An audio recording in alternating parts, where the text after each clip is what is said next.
Can you talk a little bit about some of those uncomfortable conversations and why they were important?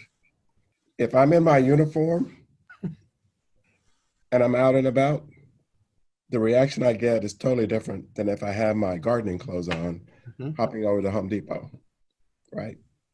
And I can just tell you, there have been times when my colleagues, I won't name them,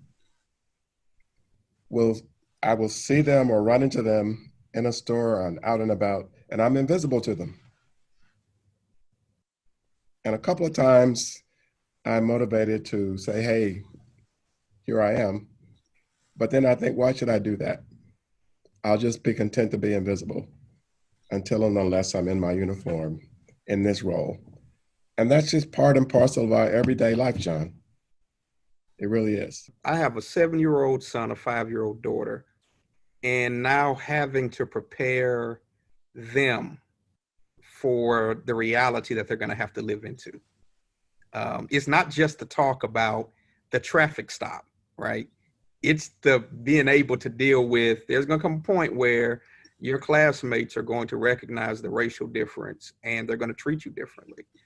We hope not, but it's the reality that they're going to have to live into. And so it's having to do that work in the home to say, you are as valuable as anybody else. However, there is a system in this country that does not treat you as an equal.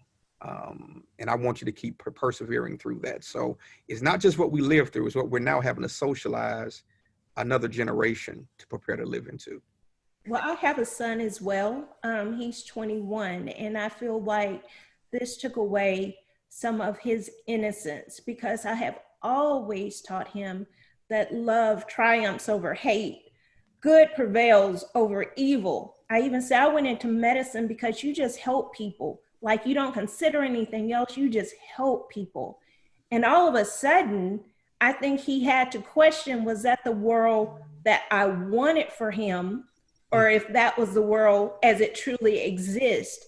And it was very hard for him to come to that conclusion that it was the world I wanted for him. And we have to have those hard conversations, and he's very active and he's very engaged in it.